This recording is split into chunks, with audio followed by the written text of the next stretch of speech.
What else did we put on our shopping list?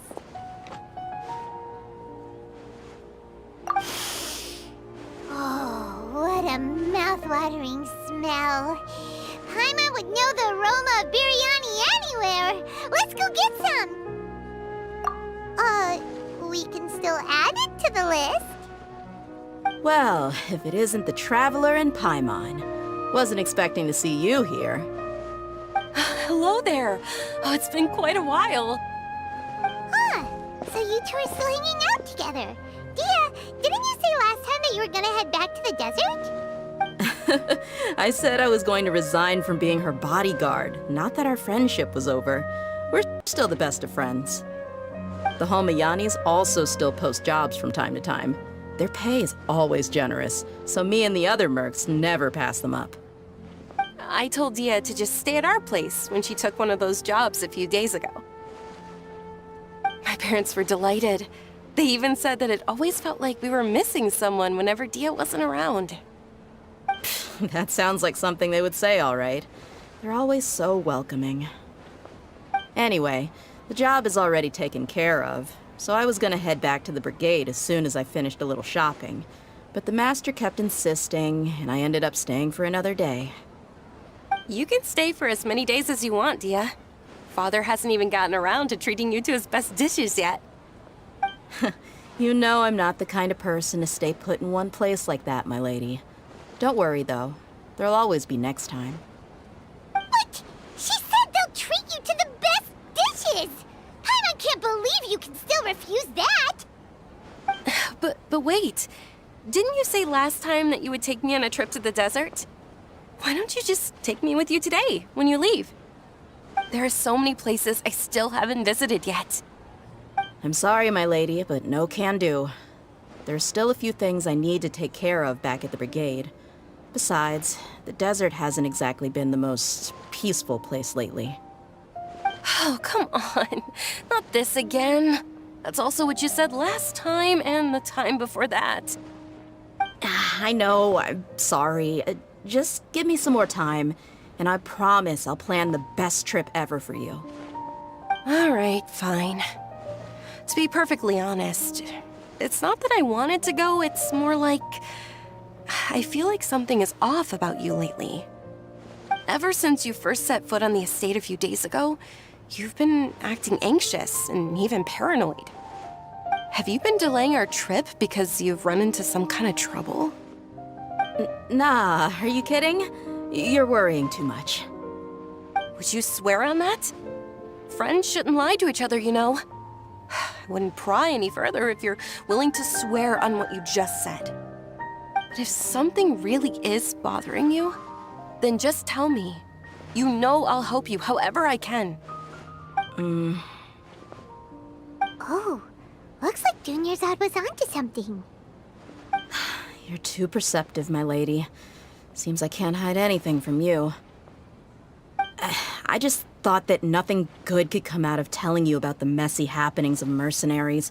Knowing too much only leads to more trouble. Mercenary life is a dog-eat-dog world where Mora reigns supreme. Everything operates on a completely different set of rules.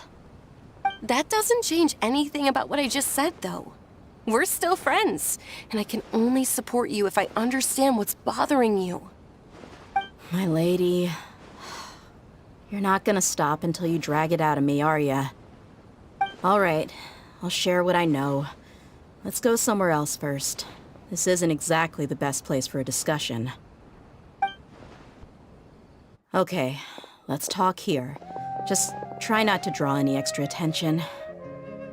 As you may already know, the Eremites have both a lot of mercenaries and a complex organizational structure. Many mercs are no different than me, just going around looking for jobs to earn some mora. My brigade is called the Blazing Beasts. We're not a large group, but every member is loyal and brave. However, not all Eremite brigades are like mine. Some are willing to cross all kinds of lines for the sake of mora. The most notorious is a faction known as Deshret's Relics. Deshret's Relics? Judging from the name, they must really look up to... Yep, you got it. I've heard that you've already crossed paths with Ain al-Akmar. They're one of the groups under the Relic's banner. Oh, you mean the group that tried to sell us the Divine Knowledge Capsule? Yeah, they weren't friendly at all. Deshret's Relics is composed of many smaller brigades like Ain al-Akmar. The Relic's headquarters issues orders to all brigades under his control. On any other day, I would want nothing to do with them. Unfortunately, though, the brigade that's stirring up trouble now is none other than Dakan al-Akmar. Dakan? I think it means beard or something. Believe me, it's a really stupid name. I found it insufferable for years. Anyway, the real issue is that Dekhan al-Akmar is led by my father. Say what now? I think I'm starting to understand your anxiety now. I won't go into details, my lady. Hundreds? Yep. The scene... Not only have they That's beyond terrible. I don't know how Deshret's relic sees it. All I do know is that Dekhan al-Akmar... If I don't do something about them, then even my brigade or the people of... I just wish I knew what's driven him to do this. Yeah. How can your father do such I don't know. People change. That's setting the bar pretty low. I mean, if he was even remotely decent, then he was loud and foolish, with no real sense of purpose. And of course, the other brigade members were just like him. Their ruckus would go on night after night. Sounds like a nightmare. What about your mother? Did she ever step in? Unfortunately, I never knew my mother. I'm sorry, Dee. It's all right, my lady. That's pretty common in mercenary circles. Didn't I mention that my father was chasing after women? I was the result of one of those encounters with some random person. He told me that he wasn't sure who my mother was. And in any case, she never came to see me. He'd say, "You'll be fine as long as you remember to stick with Dad." But even then, he left most of the parenting to the brigade. The one thing I do remember is that he used to tell me stories. But the problem was that he had terrible taste. They were tales of desert warriors defeating dragons in the forest, or stories of mercenaries rescuing princesses from rebel armies. Sounds like your typical fairy tales. More or less, yeah. They were interesting maybe the first or second time around.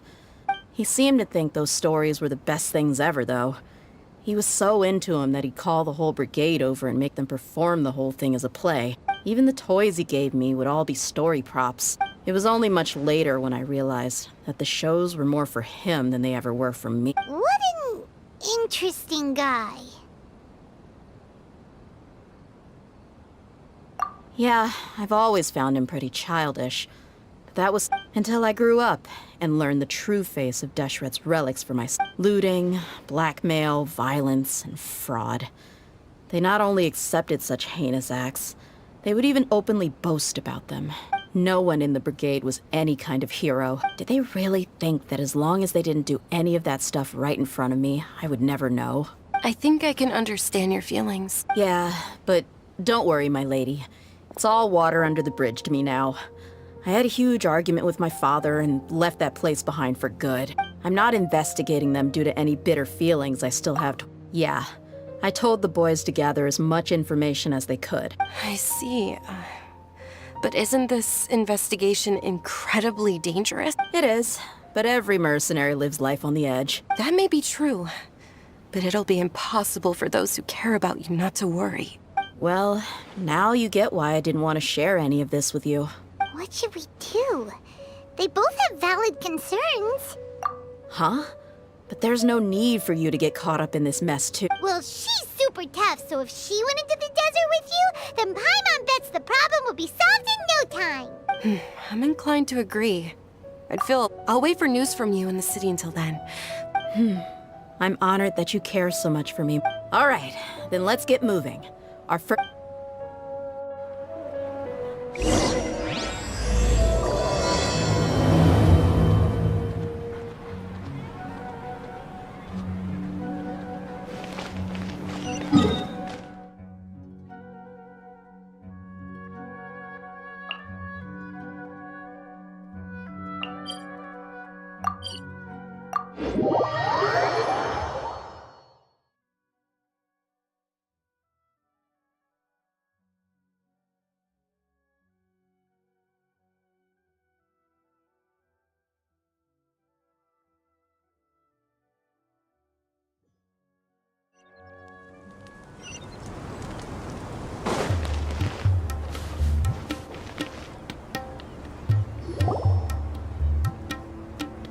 Hey, Dehya, you're back. Are these two friends of yours? Likewise. And there's no need to be so formal with us. We're a pretty casual crew. Anyway, since we've got newcomers, let me fill you in on what Dakan al-Ahmar has been up to lately. They've become extremely aggressive. Apparently, even their own now have become acceptable targets. They even attack other relics brigade. Even the most ferocious beasts still protect their own. That's right. Once they've collected enough loot off the other mercenaries, they sell it off to a different brigade. A portion of their profits is immediately exchanged for more food and... That's terrible! Yeah, and it really makes you wonder why they're so desperate for Mora. A few days ago, Isham and I trailed them for a while, and even disguised ourselves as merchants to conduct trade with them. Rather than saying they're out to plunder and hoard Mora, it'd probably be more accurate to say that they're experiencing an internal power struggle. Wait, a power struggle? You heard me right. The vast majority of their victims are mercenaries from the other brigades of Deshret's relics. If their only goal is Mora, they could have gone after anybody. The targeted nature of their attacks points to a power struggle between the different brigades within the relics. That's the only plausible explanation we have. Unfortunately, we weren't able to find out anything more specific. It seems they're also trying to keep things under wraps. Oh, one last thing we discovered was that over the past few years, as Dakan al-Ahmar became more and more active, Deshret's relics as a whole became a lot weaker. Sounds mighty strange to me, too. Haroon, you can leave the rest of the investigation to us. Gotta say, though, I didn't expect you to go on a whole undercover mission during the few days I was gone. Nah, it was nothing. What he said. Besides, Dehya, haven't you done more dangerous things than... Yeah. And while they went to talk with Dakan al-Ahmar, I took a look at the last camp they attacked. Any survivors of the attack were already long gone. Ah, Hisham and Khalaf. You're here, too. We rushed over as soon as we saw you come into Caravan. Although this new friend of yours looks a little green behind the ears. Now that we know you'll have a capable partner with you, we can also rest easy. Hey, what about Paimon? Feel anything special? Oh, you're also planning to tag along with them? Of course! Paimon is the traveler's most important guide. Wherever she goes, Paimon will follow. Oh, in that case, then you'd better take care of her too, Dehya. Don't underestimate Paimon! Don't worry about her. She may look tiny and helpless, but she's been through just as many battles as the traveler here. Even if she had only survived on sheer luck, then that alone would still make her quite formidable. I had no idea. I guess I shouldn't judge by appearances. Oh, one other thing, Dehya. When you're free, why don't you update the deputy about your upcoming schedule? We held another recruitment event a few days ago, but everyone only came to see the Flame Main. You weren't around at the time, so people were pretty disappointed to only find our crew of rough, unkempt guys. The deputy put a lot of effort into the event, but it was basically for nothing. Only a few people chose to stay, and that really got to him. Sorry to hear that. I'll be sure to bring him some great liquor next time. I left in a... Gotta admit, I can understand their disappointment, though. Now, if only the deputy could figure out a way to bring a few more smoking... Keep dreaming. Remember the last time I invited a couple gals into the...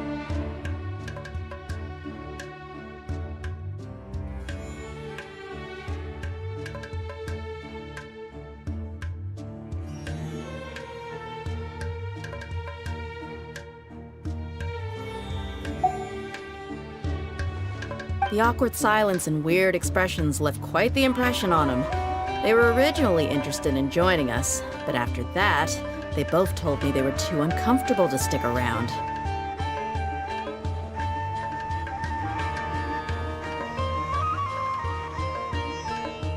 Hey, didn't we agree to never bring that up again? Huh? Wait, are you serious? Why have I never heard about this? I don't think you were part of the brigade yet. Are you kidding me? I missed a once-in-a-lifetime moment like that, and you weren't even gonna tell me? All right. We can tell you about it later. Now... Hey, don't you try to change the subject. You and Hisham get your butts over here and tell me everything right now. Are they always like this? More or less. There aren't many rules or graces when it comes to mercenaries. We're used to just speaking our minds. If someone starts getting under your skin, you just yell right back at them. And if that doesn't put an end to it, and you just challenge him to a fight. But we also don't tend to take many things too seriously.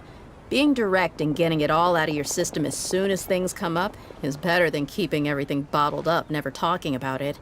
That's also why I never spare their feelings when I talk to them. If I want to laugh, I'll laugh. If I'm angry, then I'll unload on them. It's hard to stop once you get used to it. Though, hey knuckleheads, can you at least tell me the rest of the intel before you go back to your bickering? Yeah, you hear her, Holloff? Told you we gotta focus on the investigation first. I drew up a map. Right here's the spot. There you'll find the merchant caravan responsible for getting rid of Dakan al-Akhmar's looted goods. All you gotta do is wait and ambush them in the evening. They'll have no idea what hit them. Perfect. Thanks for that. Be sure to pass my regards to everyone else in the brigade as well. Will do. You stay safe, Dehya.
Following orders. A new punching bag today.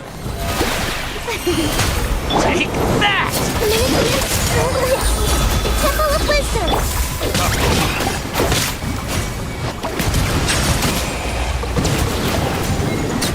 I'll need you want this one? Well,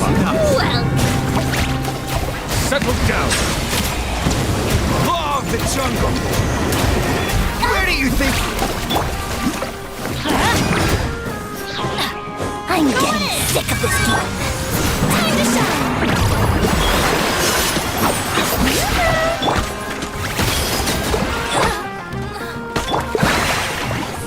Silence! I'll be back. The time is beckoning. Law of the jungle. I'll be back. I'll be back. You unlucky today. Shower you with bread!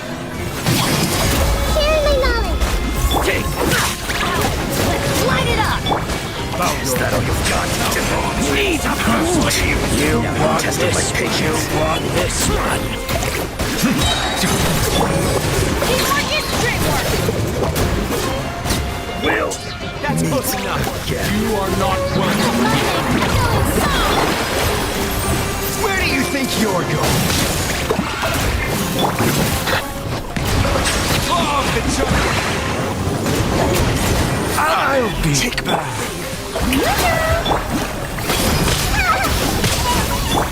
Be sanctified. Oh, the jungle. I'll be back. Oh.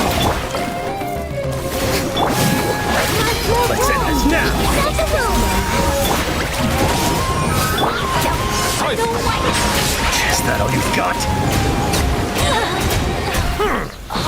The touch beckons. We'll meet again. Red.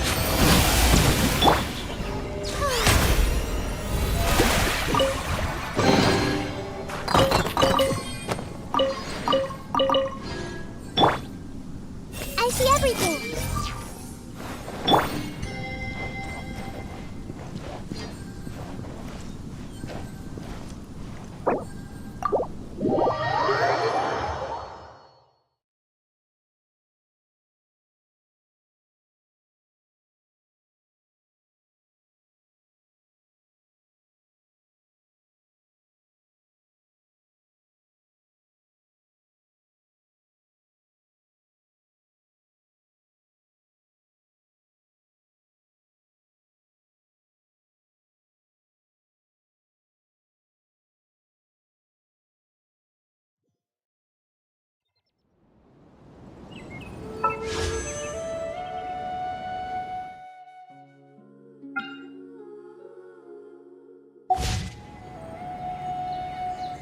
Benny's in.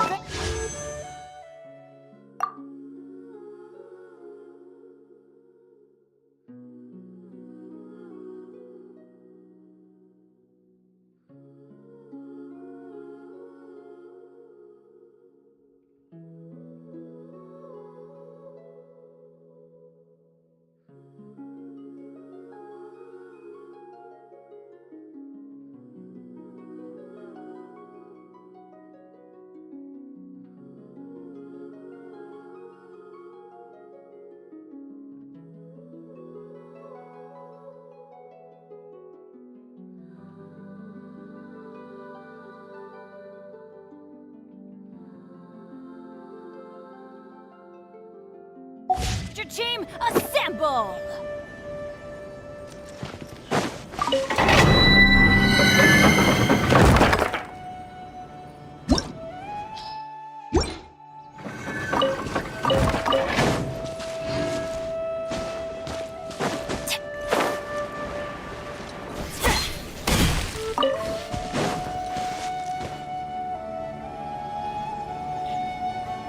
This should be the place. Let's find a spot to hide and bide our time.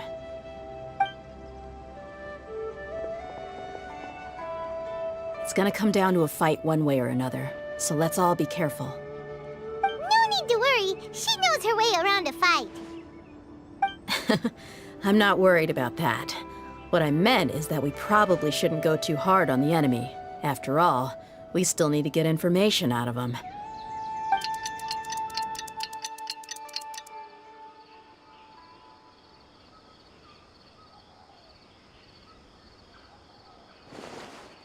Here they come. You ready? Let's not give them a chance to react and end this quickly.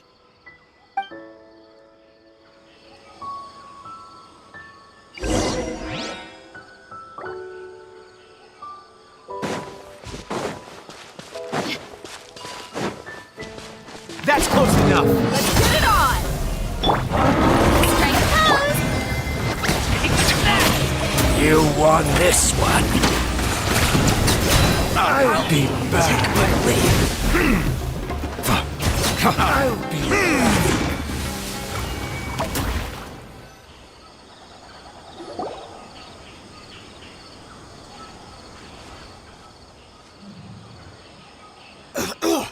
Huh? You're the Flame Mane. Good. That saves me an introduction. All right, time for a little talk. Are you buddies with Dakana Lakmar now? Tell me, what are they after? You know the code of being a mercenary just like everyone else. The first rule is to never divulge key information about our employer. What makes you think I'd talk? That might have worked on an amateur, but I know you're just looking to protect your reputation. Think about it, though.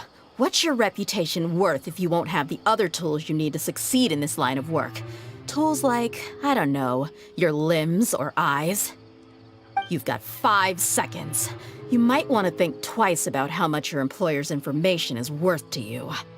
Whoa! I'm not joking around. We can do this the easy way or the painful way. 2 seconds! I'll save you the trouble.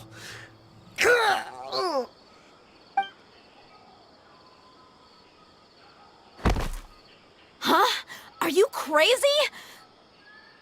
He tried to bite off his own tongue. Quick, search the area for any first aid supplies.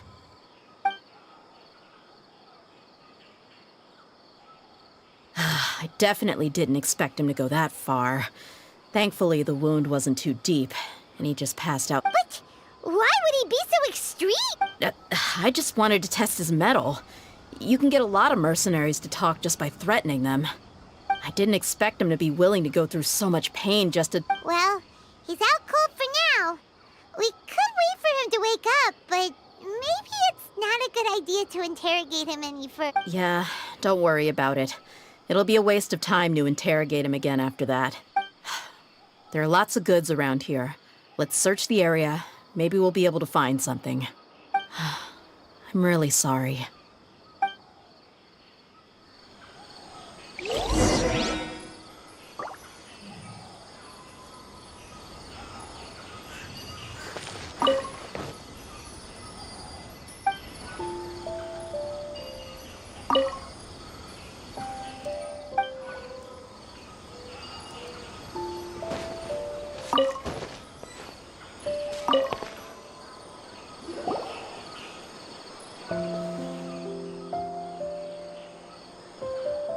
We found a piece of paper with a bunch of names on it.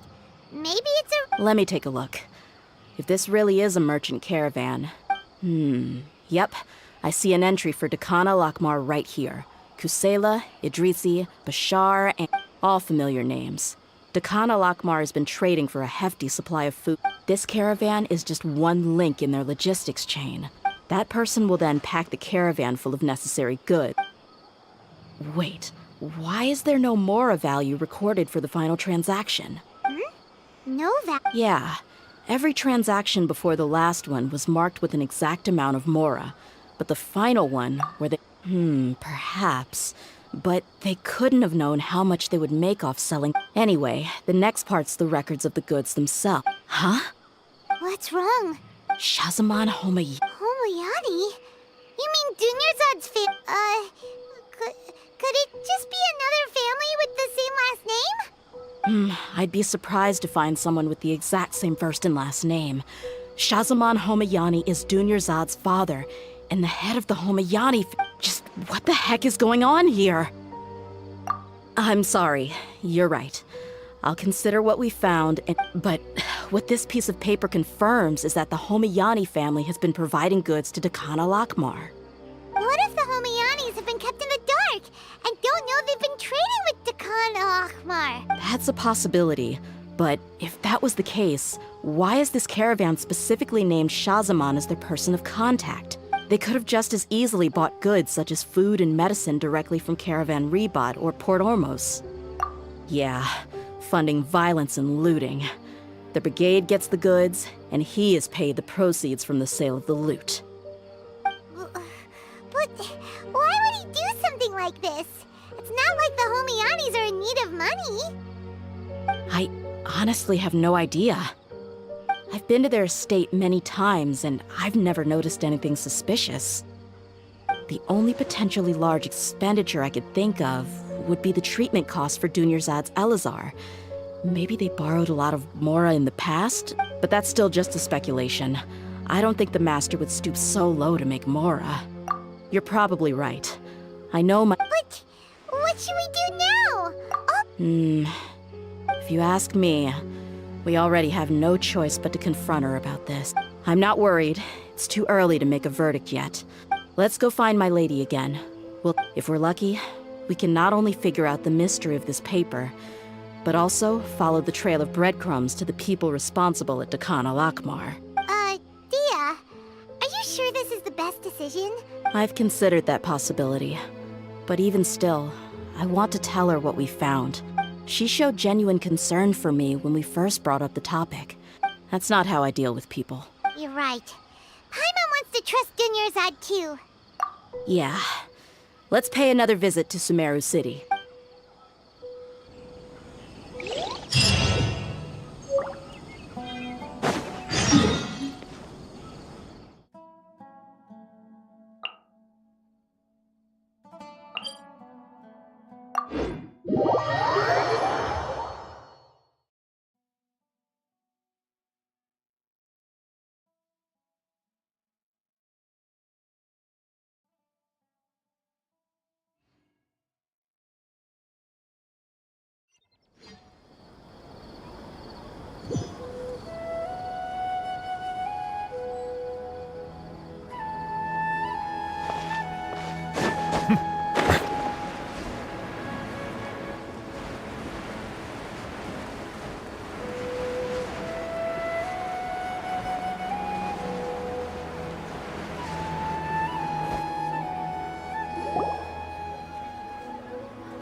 we're back, my lady. Oh, you're back a lot sooner than I expected. You mustn't have run into any trouble then. Well, how did it go? What did you come up with? Actually, we're still investigating.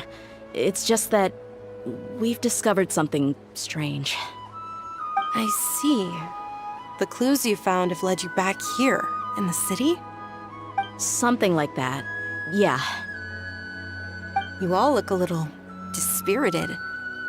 Whatever you found must not have been very encouraging after all. Why don't you discuss it with me? Maybe I'll be able to say something to cheer you up? It's okay, my lady.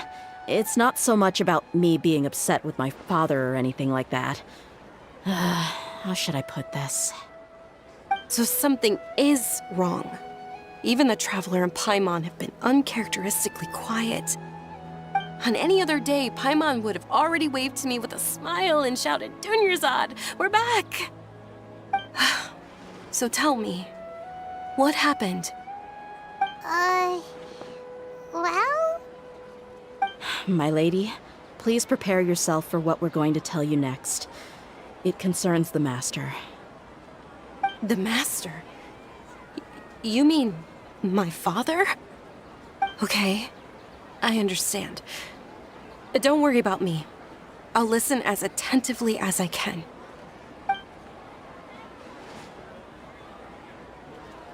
My father has been supplying goods to Dakan al-Akmar? Yeah, it makes as little sense to us as it does to you. I've never doubted the Master's integrity, so I'm having a real hard time rationalizing how he could ever support an infamous brigade like them. Maybe he's not actually aware of the full story and just stumbled into the deal by accident. I can't help but agree with the Traveler. Huh?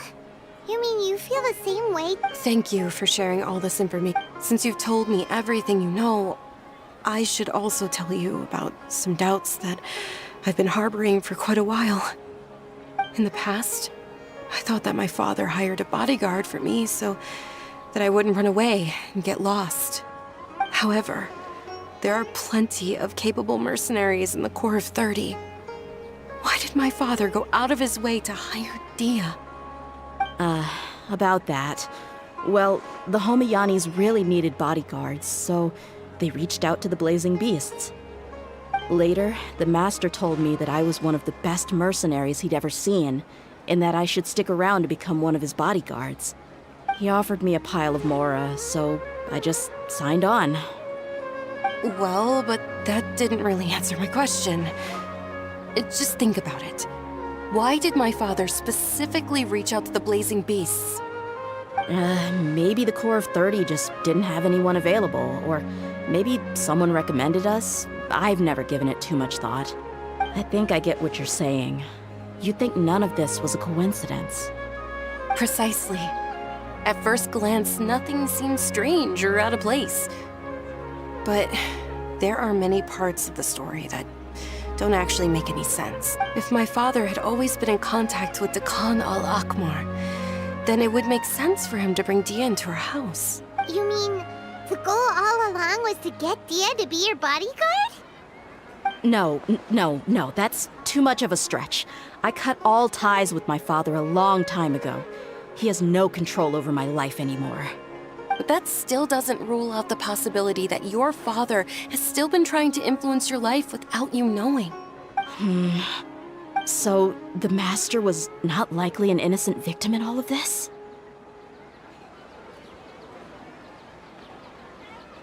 Sorry we put all of this on you so suddenly, Dunyarzad. It's okay, Paimon. I should actually be thanking, regardless of his reasons, if my father has truly been funding a violent group of mercenaries, then it's my duty. But is that really the right thing to do? My father has committed many atrocities and deserves all the punishment that he has coming to him. I have zero sympathy for him. You may call me an ungrateful child, but my feelings will remain the same. However, the Homiyani family has treated me with nothing but generosity and kindness. If we decide to investigate this further, we could end up implicating the entire Homiyani family. I would be biting the hand that's fed me over all these years. Tia. It's all right, Dia. If anyone were to ask, you could always just say that I'm the one who instructed you to get to the bottom. You don't have to do that, my lady. I'm not conflicted because I'm afraid of taking responsibility. Besides, you're the one we should all be worried about right now. Hey, it's still too early to give up hope. What was the thing about friendship again?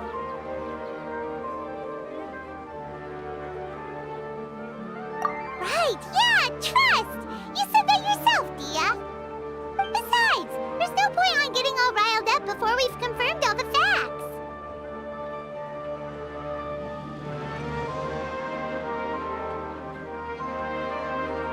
Thank you, everyone. That makes a lot of sense. I guess I should always remember the trust that I've placed. In which case, my lady, could you ask the Master to come out and have a chat with us? Sure thing. I also hope he'll be able to give us a logical explanation. Usual place?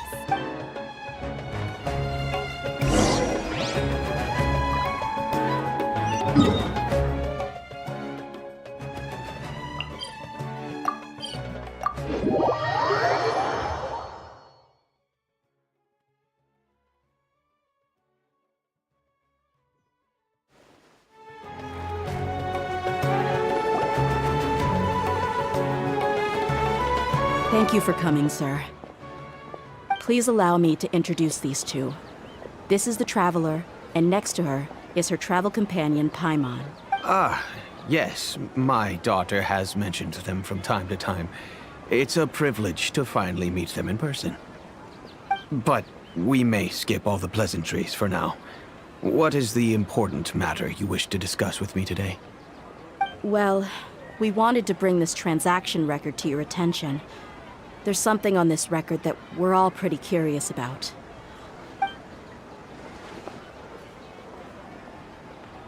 So, that's what you found? Huh. Seems like I can't keep everything from you much longer. If you wouldn't mind, we'd like an explanation. Well, it's a long and difficult story. And to be perfectly honest, I'm not sure if I'm doing the right thing. What I do know, though, Dia, is that the truth will bring you no solace. If anything, it will likely cause you a great amount of anguish. Wait, me? Yes, I understand perfectly why you came to see me. And I am touched by your collective commitment to do the right thing. But knowledge always comes at a price. And sometimes, as they say, ignorance is bliss. Your father, Kusela, and I both believed that. Of course, you have the right to seek and learn the truth, but I must warn you. The facts of this matter may reduce everything you've built for yourself into sand, blowing in the wind. If you must proceed, then Kusela's heartfelt efforts will also fade into the wind like a fleeting mirage. His heartfelt efforts? I'm sorry, sir, but I'm not sure I follow. I've made it this far in life without a single drop of my father's support. I have my own ideals and ways of looking at the world, as well as people and causes that I've chosen to cherish and fight for. None of these things have anything to do with him. I came here today to support you as the head of the Homayani family. No warning will change my stance on that. I understand. Then let me tell you a little story. Our family once needed to take a trip to the desert when Dunyarzad was just a baby. Along the way, we were attacked by bandits. They had superior numbers and quickly overpowered our bodyguards. When all seemed lost, a group of passerby Eremites lent us their support. Those Eremites were Kusela's brigade, Dekan al-Ahmar. Kusela's men told me that the attackers were Eremite mercenaries, just like themselves. I was shocked. Why would Dekan al-Ahmar go so far to save us and not spare the fellow Eremites? Kusela was grinning and walked over to play with baby Dunyarzad. She was startled by his unfamiliar face and nearly started crying. Really? I never knew. He said that he had no particular reason to help us. He just took pity on us because he had a daughter about the same age. We started talking about our children, and I sensed that he was a devoted father. To repay his kindness, I hired his brigade to help out at our estate for a time and offered everyone generous remuneration. So, that's what happened. It was many years before I saw him again. I almost didn't recognize him the next time he came knocking on my door. The man I knew to be strong and healthy had been reduced to a shell of himself. He couldn't even walk anymore without his cane. So, what happened to him? He was perfectly fine when I left the brigade. I'm not too sure myself. The only thing that didn't change was his cheery disposition. He said there was absolutely nothing to worry about and that he had gotten into a fight. That was all. He then suddenly asked me if Dunyarzad, now that she had grown, would need a bodyguard of her own. At the time, Dunyarzad was going through a particularly severe bout of her Elazar. There was no need for her to have a bodyguard when she could barely leave the house. But he kept coming back to the topic. Come on, it never hurts to be safe. How do you know a bodyguard won't come in handy one day? I was completely lost at first, until he recommended the Blazing Beasts, and in particular, a mercenary named Dehya. So he was the one who recommended Dehya to you. Indeed. He didn't say it out loud, but it was clear that he saw Deshret's relics as an evil group who would eventually corrupt every member in their ranks. He was already beyond redemption, but he hoped that he would be able to detach his daughter from the vicious world of mercenary life. If Dehya could stay in my house and keep working as a bodyguard, then gradually her affinity for the desert would decrease, and she'd be able to leave her previous life behind. And that's why you offered her such generous compensation? Yes, but not just because of that. From the moment that he asked me for that favor, I also began to see Dehya as my own daughter. And that's also why I tried to persuade you to stay when you asked for permission to leave. I was willing to spend however much it took. Kusela saved my daughter and me all those years ago in the desert. I could never refuse him entrusting his daughter to me. He was always like that, acting like he's oh so smart and self-righteous. Kusela said that he'd reimburse me for a portion of Dehya's fees. I refused to take any mora from him, but he'd always send me funds anyway. Eventually, I just accepted them as a token of his gratitude. And that went on for a while until I received another letter from him a few years ago.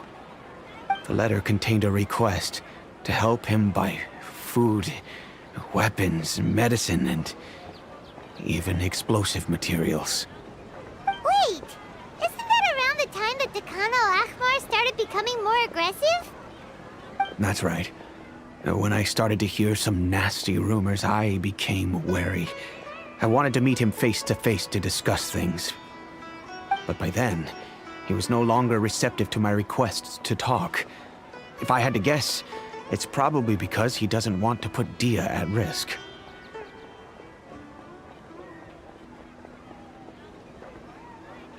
That thought occurred to me as well. I figured that he probably came to me for help because he had nobody else to turn to. After some deliberation, I decided to send him some food and medicine. I turned down all his requests for explosives and weaponry. I am aware that even such a reduced gesture of support could lead to others coming to harm, but I could not simply reject his plea for help. In the end, it probably was the wrong decision. I plugged my ears to the rumors and just chose a solution that made me feel least guilty about myself. If you can, please tell me where he is now. None of the things he's doing right now make any sense if he's just trying to keep me from getting tangled up in his world. If all he wants to do is steer clear of me, then maybe he shouldn't have brought me into this world in the first place. Oh no. Dia, please don't feel that way. I'm just angry because I can't wrap my head around any of his actions.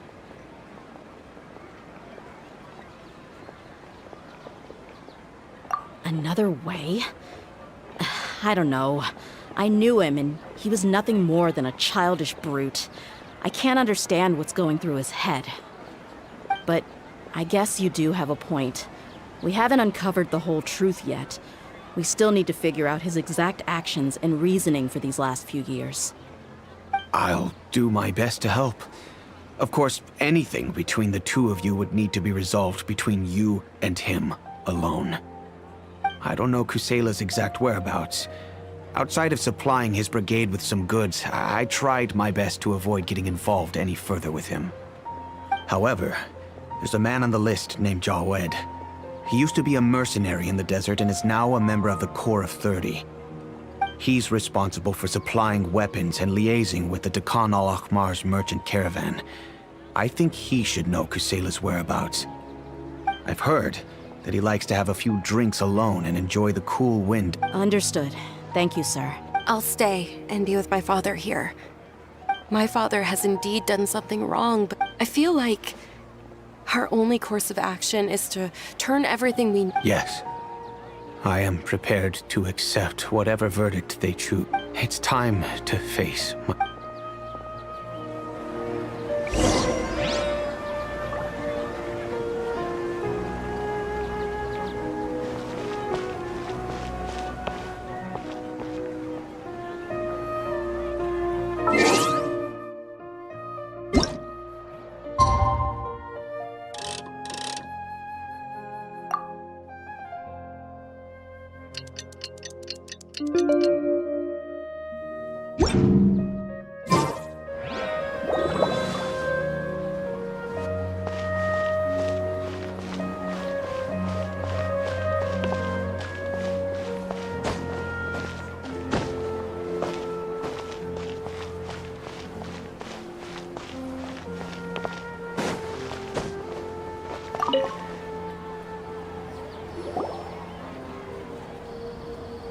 Huh?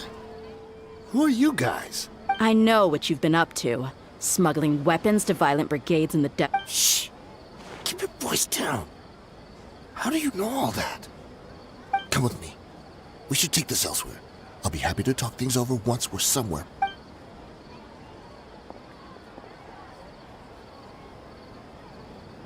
This place should do. All right. Back to my question. How did you all know about me? Don't worry about that for now. You know what kind of punishment you'll face once we report you to the Corps, I assume. Wait. There's no need to jump the gun. Let's talk this out. What are your terms? So what's in it for you anyway, Mora? Well, I was a little tight on money at the time, and Kusela took good care of me in the past. I weighed it in my mind, and I couldn't find a reason to turn the opportunity down. I wouldn't only be helping my benefactor, but I could also make some quick Mora. Let me tell you how it is. We're investigating Dakan al-Akhmar, and we're gonna put an end to their operations. If you provide some help for us, then we might just put in a good word later to reduce the terms of your punishment. Hey, why don't we discuss this a little first? Listen, I made quite a bit of Mora from my last run. Just give me a number, and I'm sure we can... Shut it. My patience is running out. You should know when a mercenary is after something. All right, sheesh. But you gotta promise you'll put in some nice words for me later. They're always on the move. Here's the spot they were at the last time I made my delivery to the desert. Feel free to go have a look. I'm just telling you though, it's not on me if they're not there anymore. Sure. And then you can forget about any nice words from us. Hey, come on. Now you're just being unreasonable. Really? And how do I know you're not leading us straight into a trap? Don't forget, you're the one with no bargaining chips. All right, I get it. Why don't you go take a look, and if they're not there anymore, I'll try to figure out something else for you. Now that's more like it. Let's move. And as for you, try to stick around the city until we get back. You don't want us to call the folks from the Corps and have them drag you back to the city.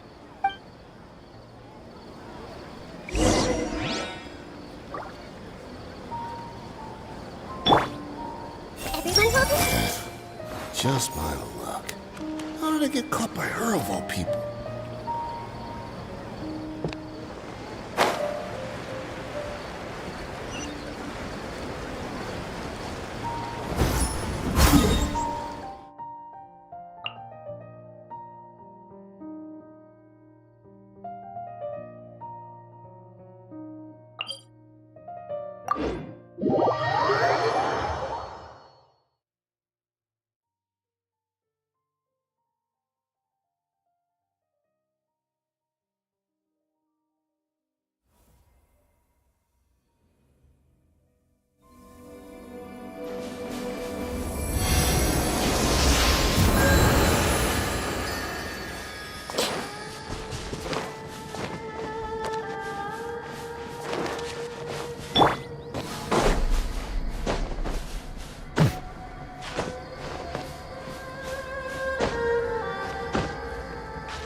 Let's go. We'll finally get to the bottom of this ourselves. I'm here to see Kusela. Tell him to get out here. That's close enough. Dehya, why are you here?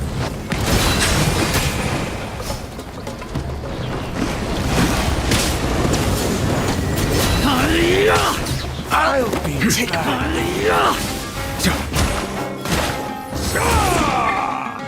Silence! Need more.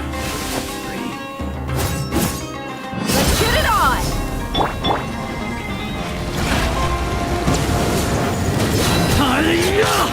Haven't you all done enough? Oh, so are you also here to stop us? Stay out of this. It's got nothing to do with you.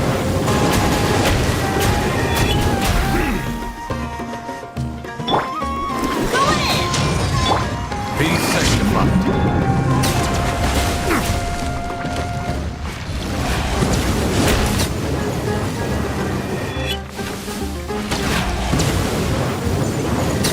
I'll take my lead. Silence!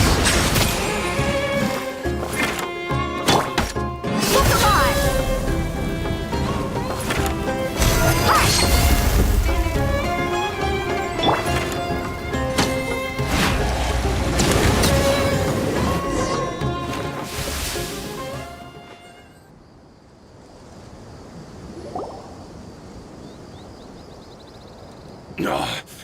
She's so strong. Enough fighting. We all know each other, and I don't want to take things too far. Just bring Kusela to me. There's no use hiding him anymore. Did you understand a single word I just said? Or do I need to bash your skull in some more? All right, everyone, let's all just calm down for a second. Dehya, the boss can't come out and see you anymore. He died a long time ago. What? Seems like you've been out of the loop for a while. Guess that's for the best, though. At least, that's what the old man wanted. When did he die? What happened to him? A few years ago, Kusela broke up Dakan al-Ahmar and went to the Deshret's Relics headquarters by himself. So is that when you guys started acting up? We would prefer to call it taking revenge. Every last person in Deshret's Relics must pay in blood for what they did. Let me start from the beginning. Dehya, do you know how the head of the Relics maintained order internally? Overwhelming strength and unquestionable authority?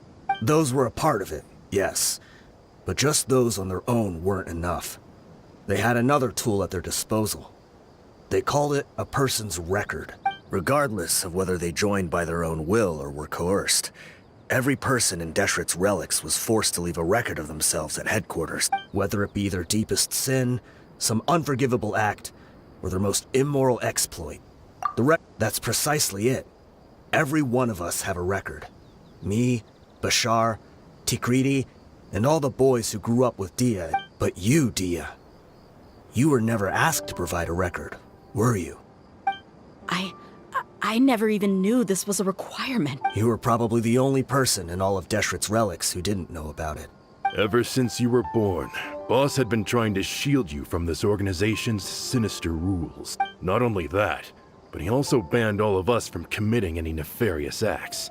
He said he'd take care of the dues we had to pay regularly to headquarters. But in the end, he was just an ordinary person. What could he do? He was forced to go to headquarters again and again to account for missed dues and incomplete records.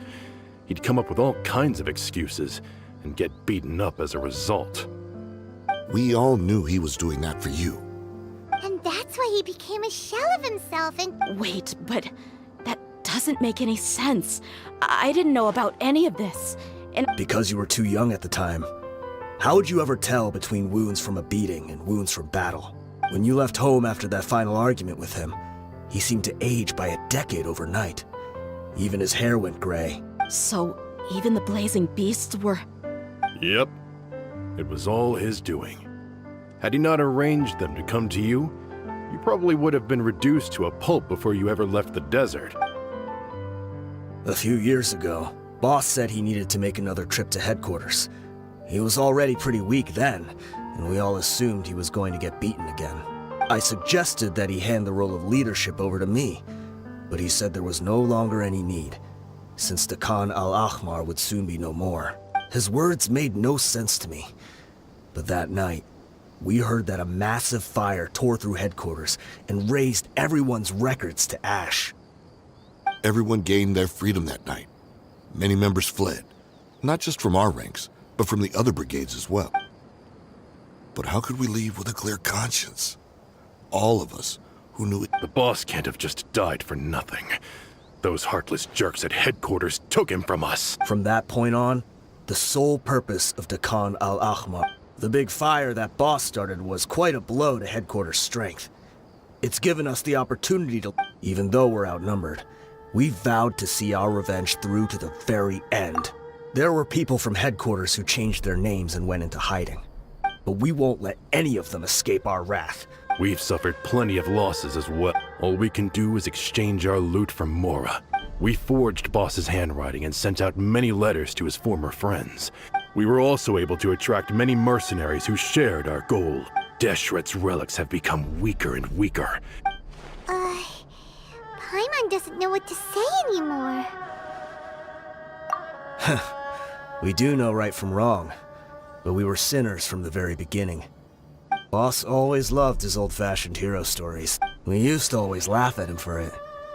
As for me, I never considered myself a... But maybe we were all just acting along with the play in the beginning. I'm sorry, Dehya. I know you always found us insufferable ever since you were young. Just think of this as a madman ranting. I'll go with you. Huh? Dia? I grew up with these guys, and I know they're not bad people. It's just that some situations get so bad that it's difficult to tell good from evil. All I know is that Deshret's relics must be destroyed. Furthermore, I want to go see the place for myself. I want to know if my father is still there. I know you don't want to get involved in this, so there's no need for you to tag along. I can do this on my own. Yeah. Paimon feels like we'd only regret it if we don't see this through to the end. Thank you. We'll be a lot stronger together with you. I bet Boss would lose his mind if he ever knew you'd join us at the very last moment. Considering all the losses and injuries we sustained, we can't afford to turn down someone as powerful as you. He can think whatever he wants. But the fact is, I owe him this much.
Chamber full and ready to roll.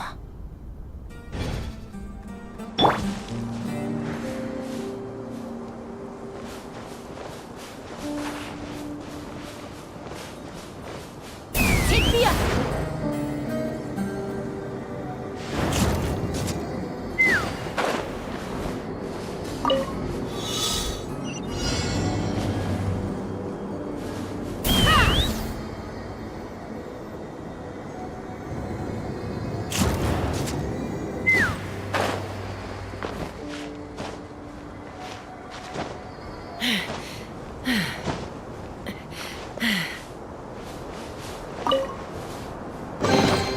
Ooh, shiny. So pretty.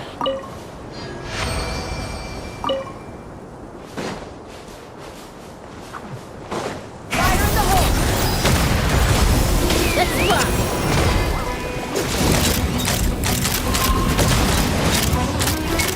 Open fire! Bullseye!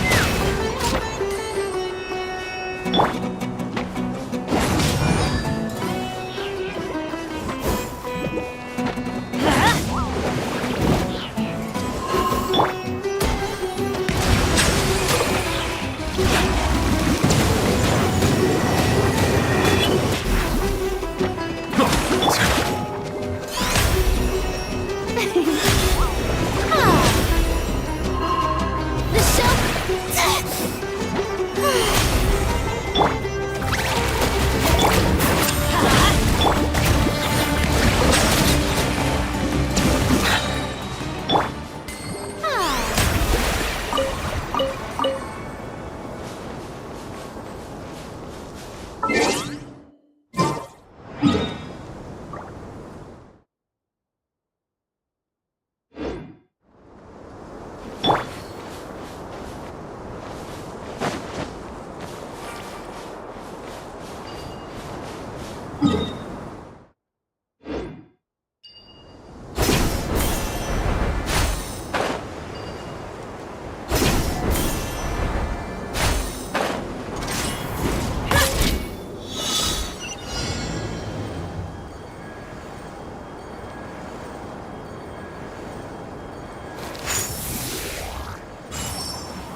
Ooh, shiny.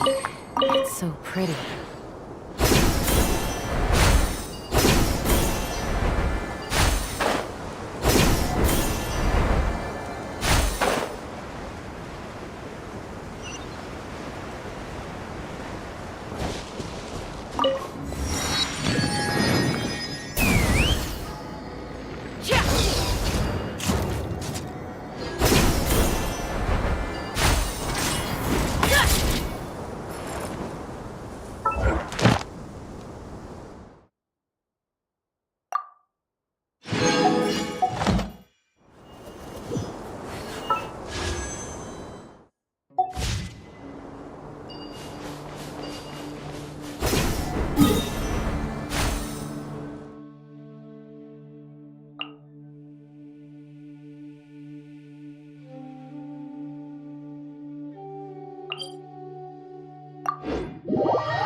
When you lose your way, gaining some altitude can bring some perspective.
I'd have lost myself long ago if I allowed myself to be led by the whispers of the abyss.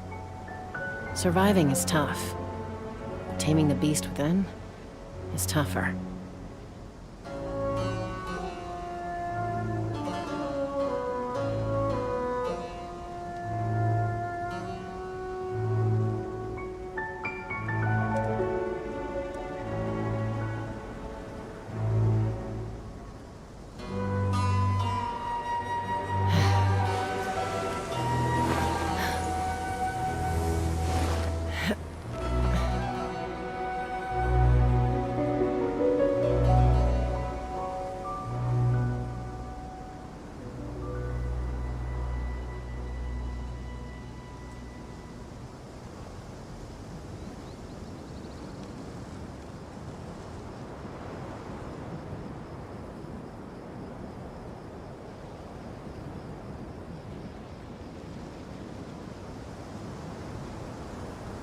When you lose your way, gaining some altitude can bring some perspective.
Should be.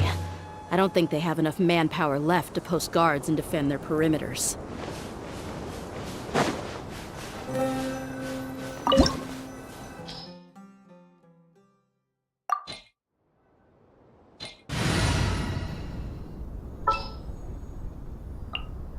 There are still so many places for us to explore.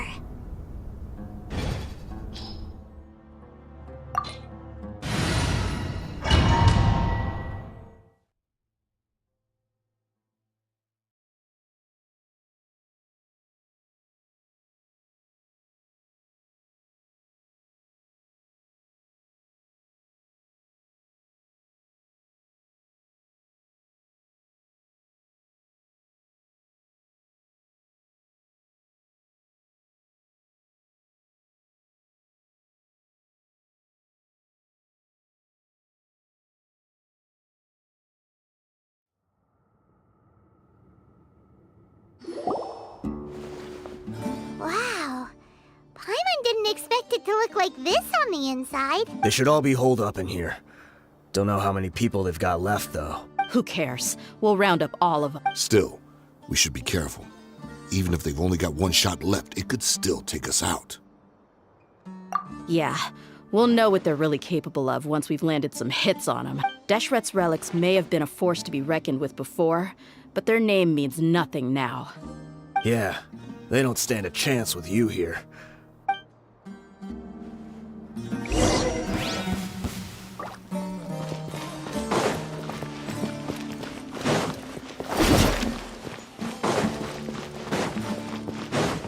That's how you are not welcome here. Sharing my knowledge. Silence! I'll be back. Regret. The time's beckoning.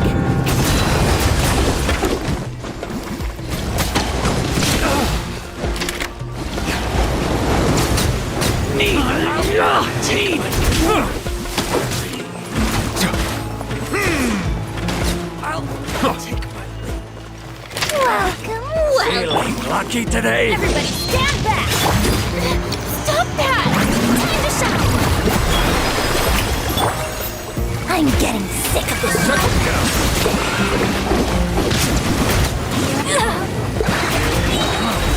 You want this?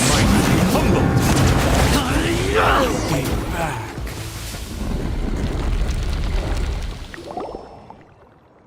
This way, follow me. We're almost there. Wait,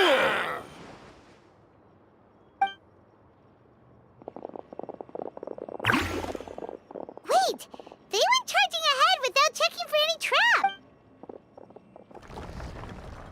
Hey, you guys okay? It seems like we just got trapped in here. Don't think we triggered anything else. Watch out, the enemy's coming from ahead. Well, now that things have come to this, seems we'll have to fight our way through.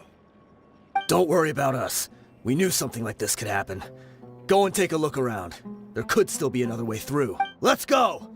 We can't let the boss stab. Let's check if there's another way. The sooner we can make it through to help them, the better. Let's see. I think I see a way through over there, but it's being blocked by something. Let's try our luck with that mechanism. Okay, let's go.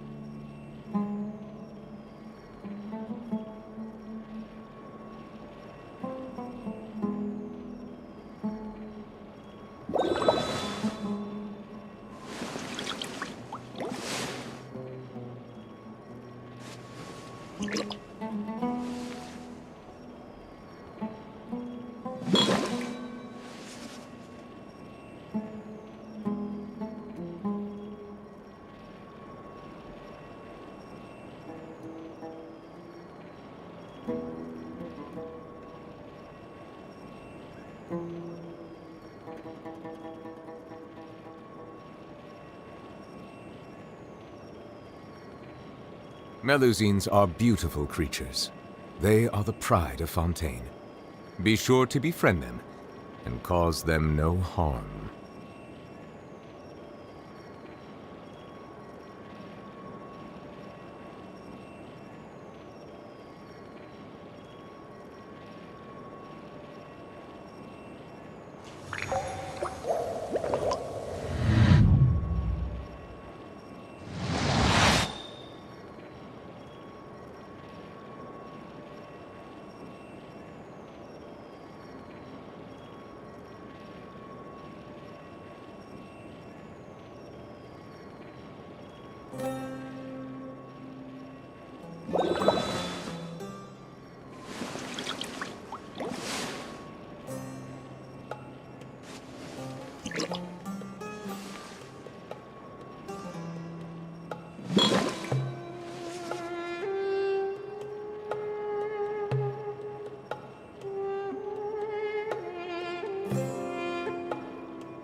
Water comes in many flavors to the discerning palate. Mondstadt's water is crisp and pure, while water from Liyue has an enduring aftertaste. In Inazuma, the water possesses a depth of flavor unlike any other. Sumeru's water, meanwhile, has a rich and complex flavor profile, but it must be savored patiently to fully appreciate it.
I see the value in my own work, but I also see the meaning in all the endeavors of the people of Fontaine. I believe I will continue to take pride in fulfilling my duties.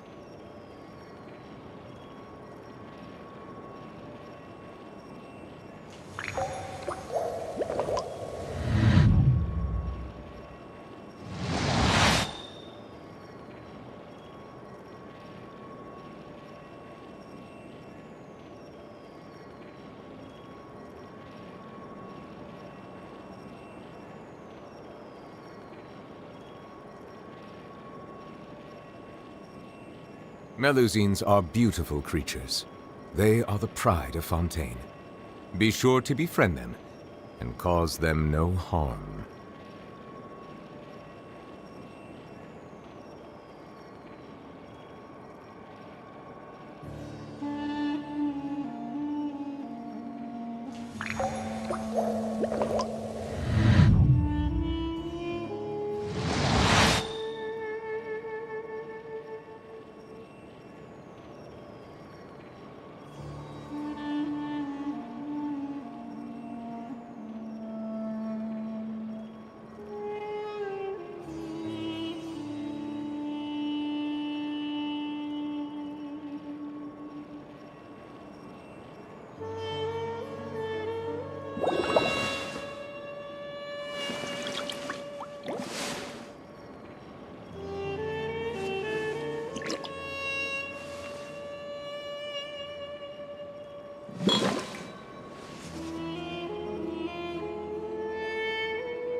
I see the value in my own work, but I also see the meaning in all the endeavors of the people of Fontaine.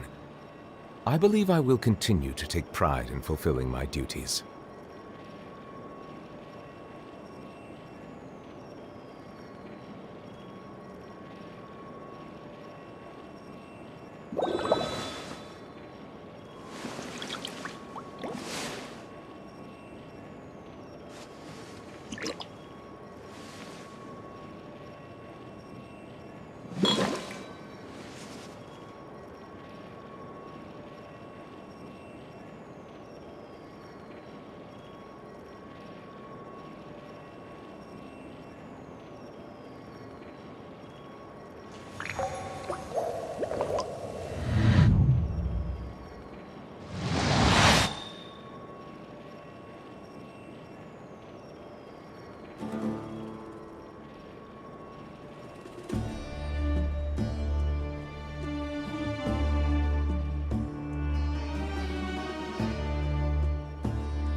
Melusines are beautiful creatures.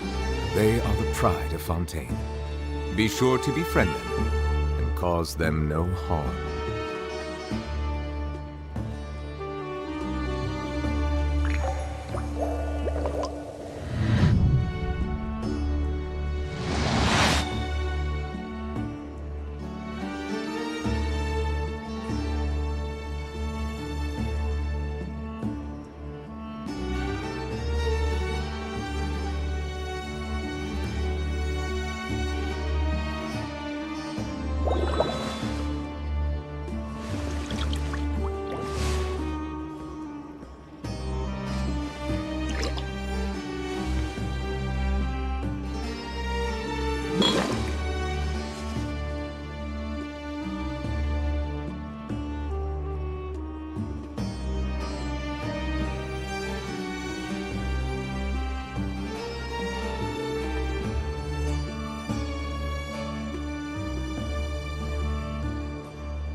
Water comes in many flavors to the discerning palate. Mondstadt's water is crisp and pure, while water from Liyue has an enduring aftertaste. In Inazuma, the water possesses a depth of flavor unlike any other. Sumeru's water, meanwhile, has a rich and complex flavor profile, but it must be savored patiently to fully appreciate it.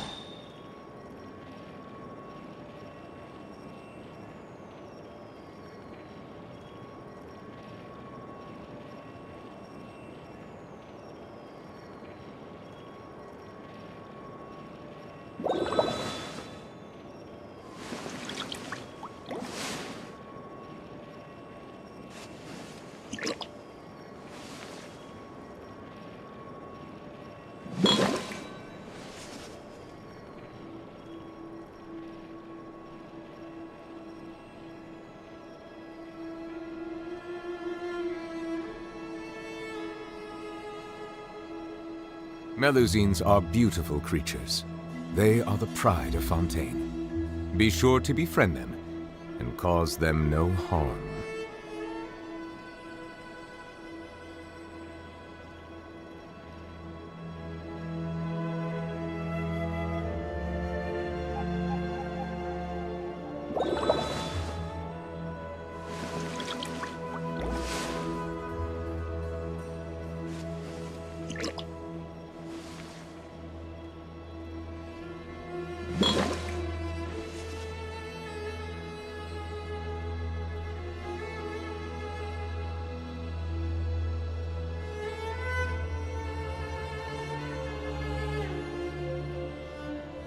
Water comes in many flavors to the discerning palate. Mondstadt's water is crisp and pure, while water from Liyue has an enduring aftertaste. In Inazuma, the water possesses a depth of flavor unlike any other. Sumeru's water, meanwhile, has a rich and complex flavor profile, but it must be savored patiently to fully appreciate it.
Another mechanism like the one before, but this one's being blocked off in the middle. We just need to adjust it a little.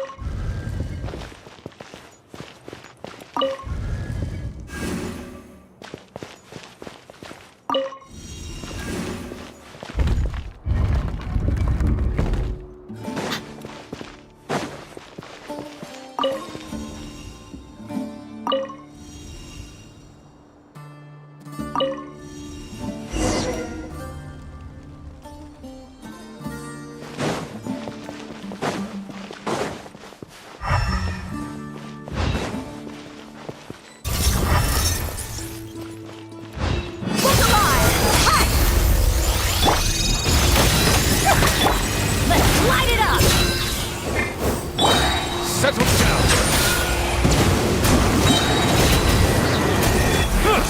Be sanctified.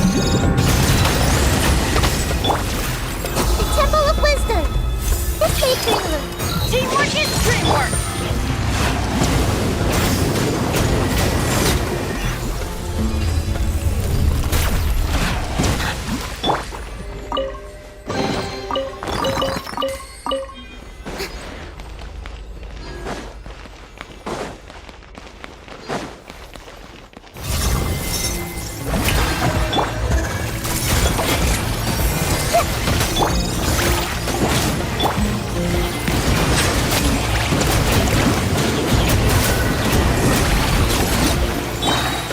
Let's get it on!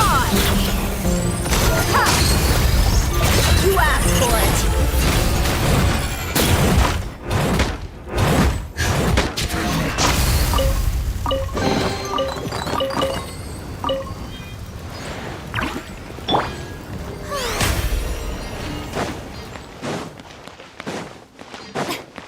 May I present?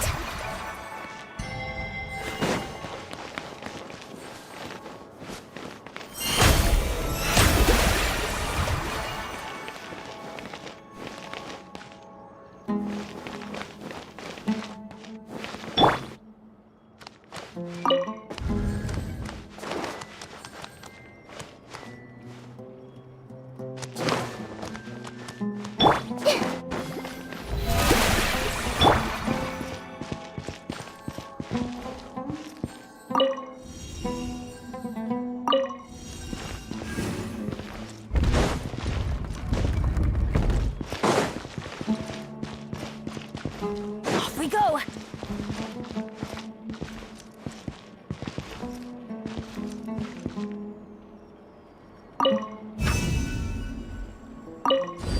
Adventure time!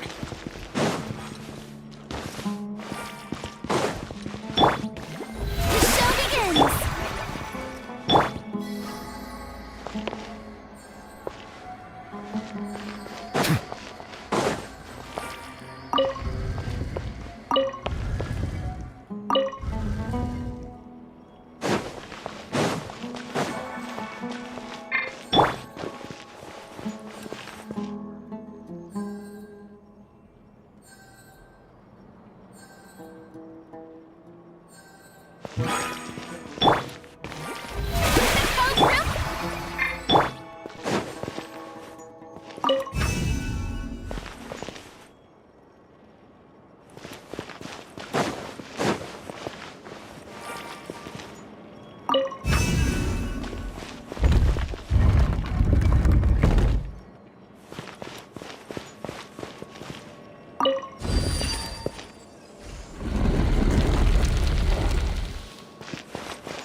I wasn't expecting anyone to make it through from the other side. But as a desert dweller, I suppose we should be used to our folks defying all expectations. Don't waste your breath. You have nowhere to run. Run? Had I wanted to run, I would have fled 1,000 times already. I witnessed the golden age of Deshret's relics. Even if I could leave this place behind, all that awaits me now are endless days of humiliation and even now, my brothers and I still believe in one thing. The greatest should never live to remember their fall. So you want to go out in a blaze of glory. Let us draw our weapons! We will show them the true power King Deshret bestowed upon his followers. They are but two, while we hold within ourselves the entirety of the relic's glory. Wave 1, charge! Eliminate them!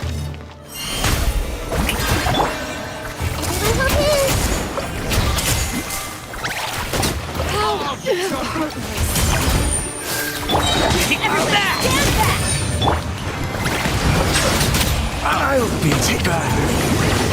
I'll be back. Don't think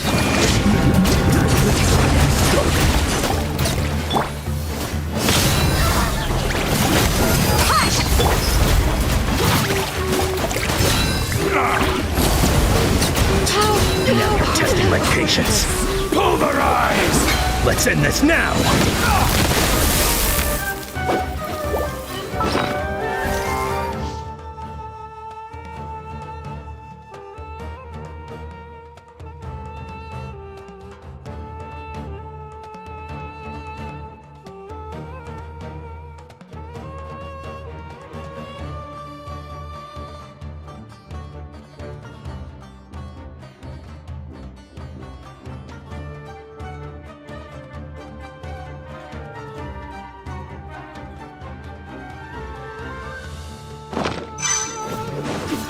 silence!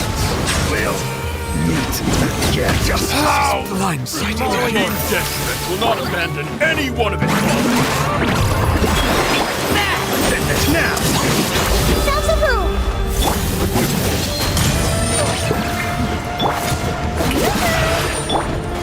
Now you're testing my patience. We'll meet. Brothers! Where we prove our faith.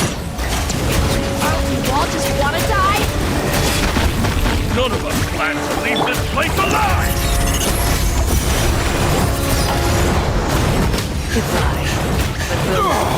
The golden slumber.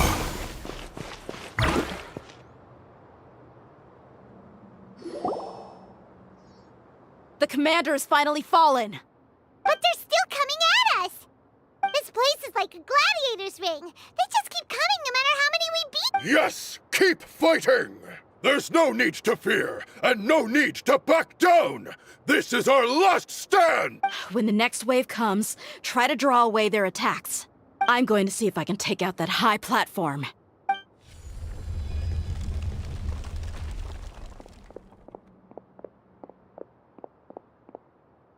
Get out of my way! Come and face me, Michel! Ugh, so they've broken through the front. Apologies, Lord Michal. They fight like absolute madmen. No matter how much we throw at them, they just keep coming.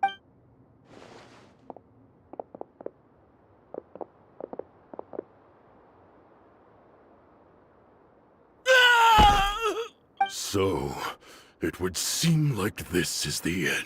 Time to pay for everything you've done, Michel. You think I would give you that opportunity? I will be buried in the sand, alongside all the rest of our fading glory. Hey, wait!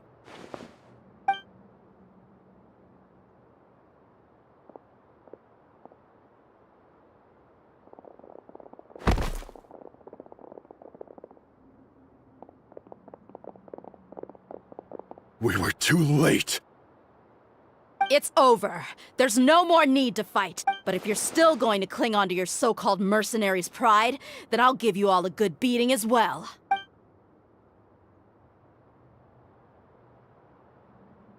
Hey, Dehya! I found the mechanism. I'll get you all back up here right away. Let's go.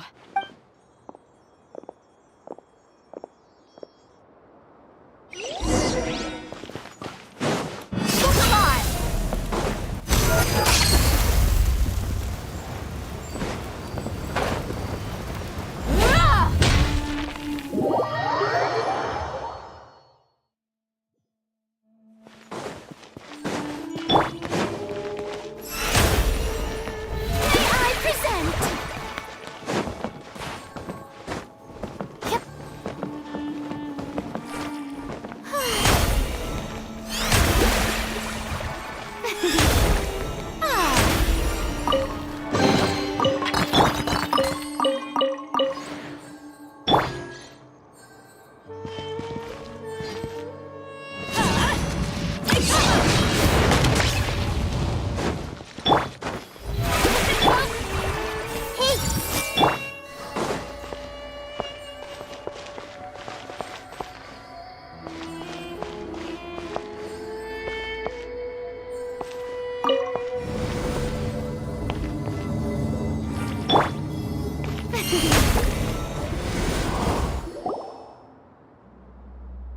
Who are you filthy rats? And why are you always pestering us?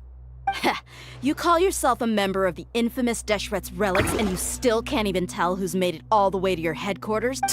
Who knows what intent a bunch of rats may have? We try to catch a couple, and you all just show up on the other side instead. How are we supposed to figure out what you're after? Hey, have you ever heard of a man by the name of Kusela? Why would I know? It's not like I'm in charge or anything. This is your last chance to talk. Hey, I said I don't know anything. I'm just an average member here. I'm telling the truth. If you're here to find someone, why don't you look through the records yourselves? Who can remember every name and face with so many people coming in and out every day? The irony. His life became a light for so many, yet to others, it wasn't even worth remembering. Where's the records room? Answer me! It's right over there. All the files are in there. You can go through them as much as you want. It's not like any of them still matter anyway. I mean the old records room. The old records room? You mean the one that got burned down? Kusela. Ah, yeah, I remember him now. The guy who could hardly walk. Watch your mouth. That's our boss you're talking about. He was definitely faking it. We all let our guard down as soon as we saw him come hobbling in. But in the short time it supposedly took him to take a dump, he'd already gotten away and started a fire in the records room. He couldn't have possibly outrun us if he wasn't a fraud. And after that, Deshret's relics fell into complete disarray. Stop wasting our time. Every one of us here is perfectly aware of what he had done. Tell me, where is the old records room? It's just over there. Go see it for yourself if it means that much to you. There's nothing left in there but ashes. No human could ever survive that kind of inferno. Bashar, Tikriti, let's go. We'll leave the others here to guard these guys. Spare them no mercy if they try anything.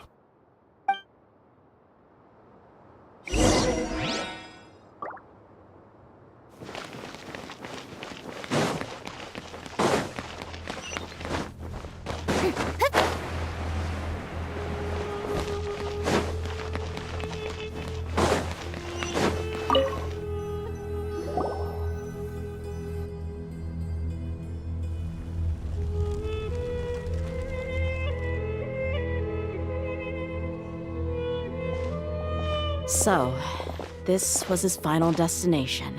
How did he do it? Getting past all the guards with a limp and sneaking in here to start a fire? If he was nimble enough to do that, then he must have been able to get out of here after starting the fire. Dehya. I'm sorry. I know it's just wishful thinking. Let's look around. Maybe we can find something that's been left behind.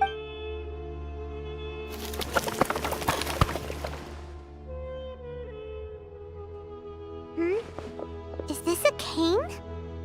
It must be the one that Dehya's father used. Kusela. Thanks for everything, boss. We're fortunate to somehow find that cane after that fire. Let's split up and look around some more. What if something else has been left behind? But what else could survive a fire like that? Huh?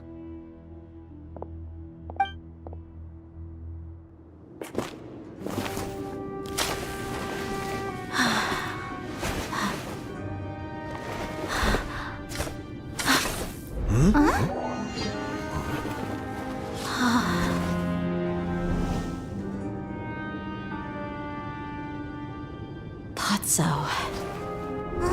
Wait! Isn't that the toy sword you played with as a child?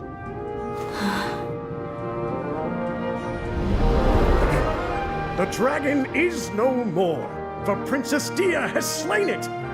Its head now hangs above the city gates. Her bravery has brought eternal peace and prosperity to us all. Dehya, come on. This is the most important line. You can do it. But Dehya, you defeated the dragon. Everyone's waiting for your speech. Still too shy, huh? All right, I'll do it. I hereby proclaim our victory. Evil shall plague us no more.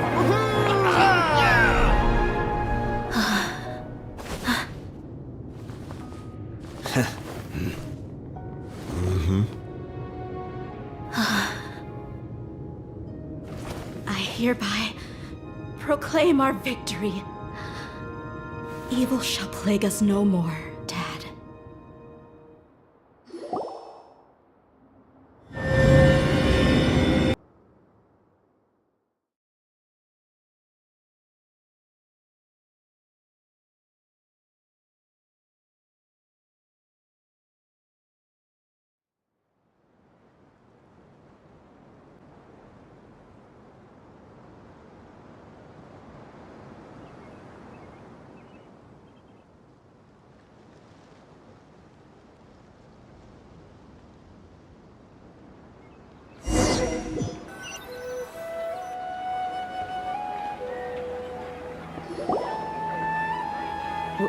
What's this? Don't you remember? You asked Paimon what she would do if she were to wake up tomorrow with loads of money. And Paimon said that she would get boatloads of tasty snacks. These opportunities don't come by often. So today... Hey, come on! Paimon's not that stingy. Anyway, the point is that you should eat to your heart's content. You'll feel better for sure once you've gotten something in your tummy. Junior Azad will also be here shortly. She's already heard that we're back. Aw, thanks you two. Honestly, this is very unlike me. I just had a lot on my mind on our way back, so I didn't know what to say. My chest was filled with all kinds of intense emotions. They just shook me even more than all the feelings we've shared during our previous event. But when everything came to an end, those emotions also vanished without a trace. It was as if I'd lost the thing that was most important to me. Yeah, you're right. To many mercenaries, Mora is the most important thing in the world. Idrisi and the others all used to say that they would quit if there was no Mora to be. My reality shattered when I found out that the father who always told me hero stories was in fact a bad guy. But look at me now. Am I any different? Despite all my promises about never forgiving him and never trying to understand him, I still went to such lengths to find out the truth and nearly even shed tears for his sake. We're hypocrites. All of us. Yeah, you're right. It's just a pity that we often only recognize our true feelings after it's already too late. You're back! Are all of you all right? Ah, there she is. Yeah. Many people from the Corps of 30 came over. Huh? Dehya, you're looking quite down again. Paimon will explain. A lot happened while we were gone. I'm sorry.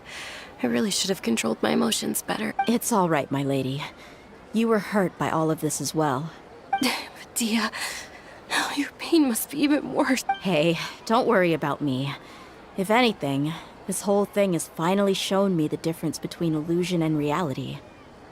My father probably thought that people could settle into new lives as long as they moved to a new environment. That thought has even crossed my mind a few times.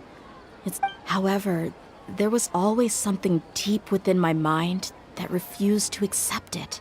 But now that I consider it again, it all makes sense. I understand how you... That doesn't mean I won't be making any changes to my life, though. It's just like Idrisi said. I also want to catch up to my father and become a character in his play. Even if the ending of the story may be childish and ridiculous. Isn't that neat, though? Oh, you'll be a whole new... Why don't we go for a change of scenery once we finish eating? Right. You said you wanted to get a rug for your family. We'll come along too. I can't thank you enough for taking...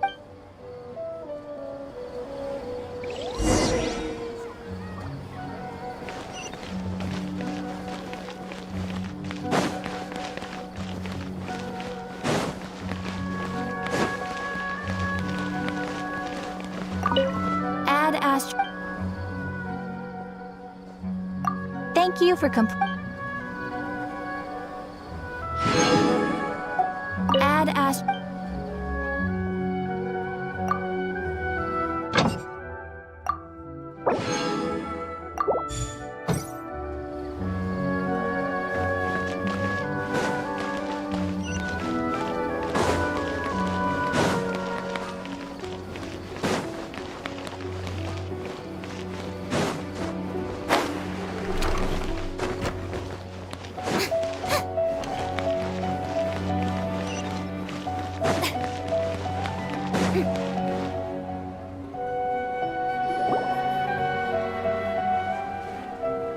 This rug here is quite something.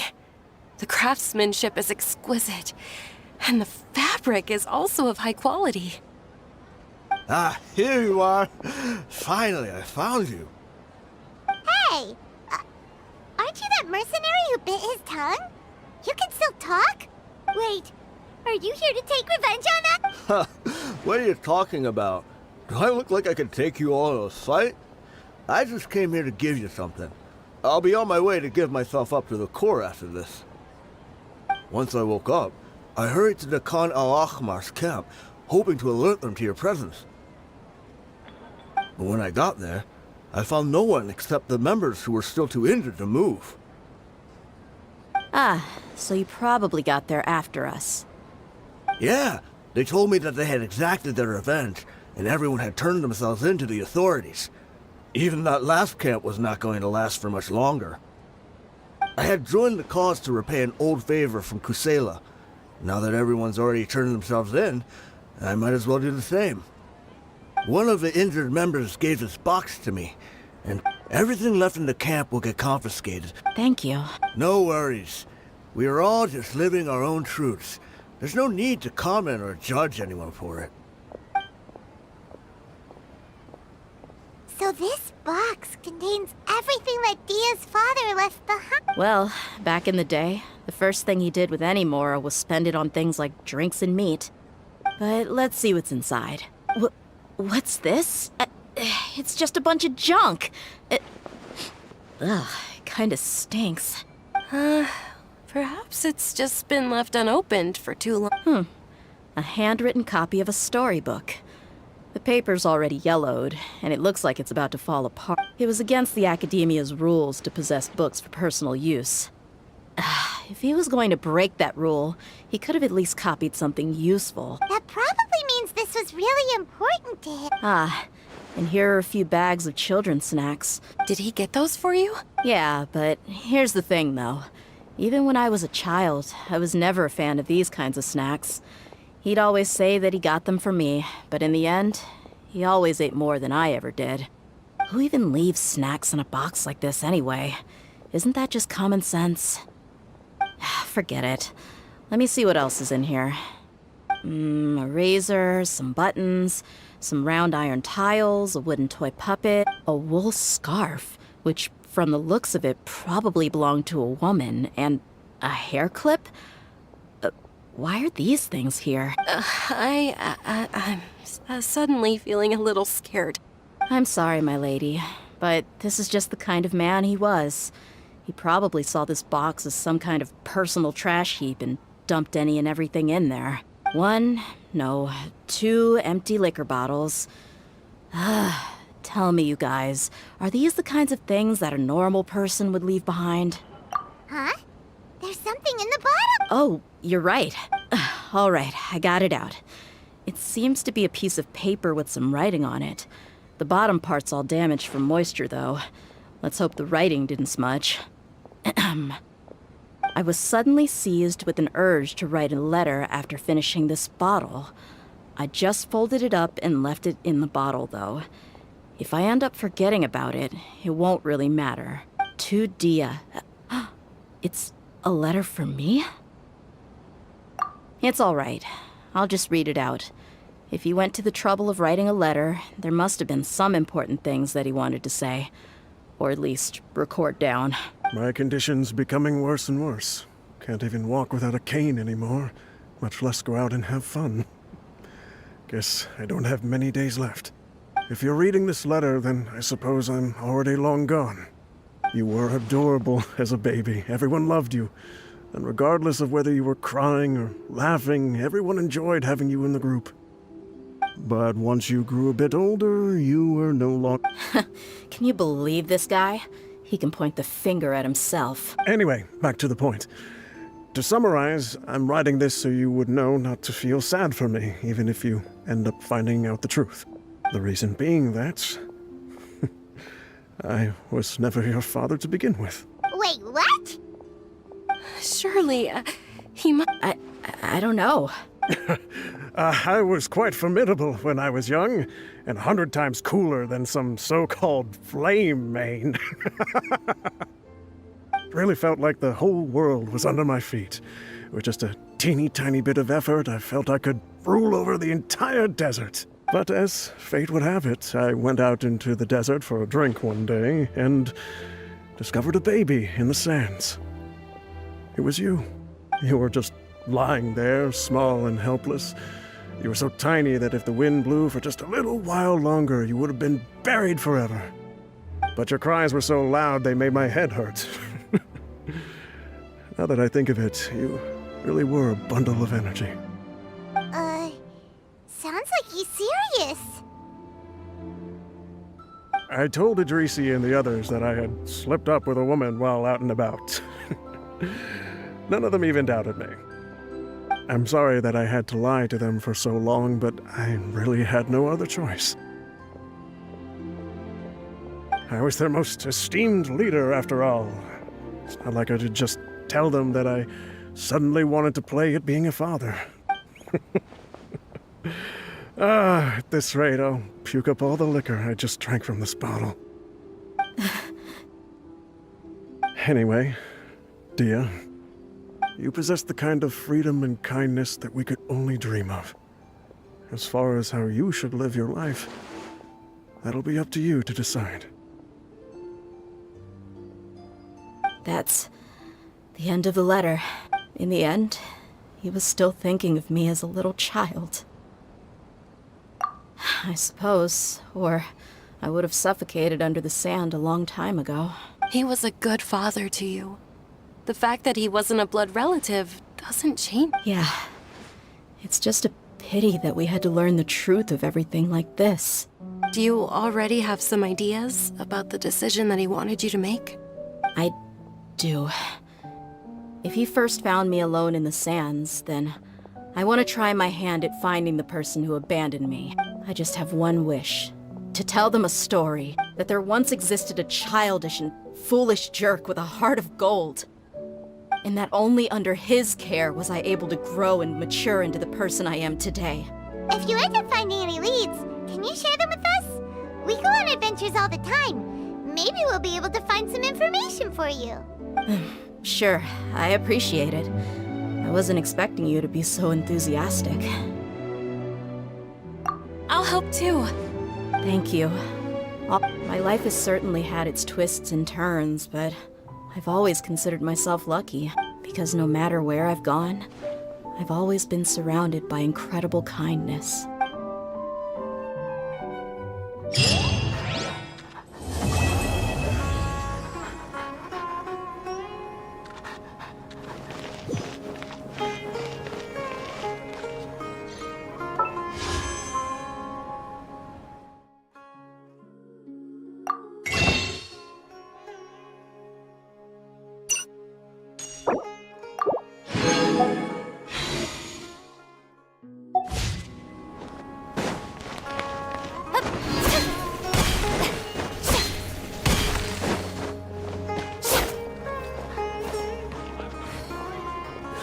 opinion, Jutes is the best stall in the whole bazaar.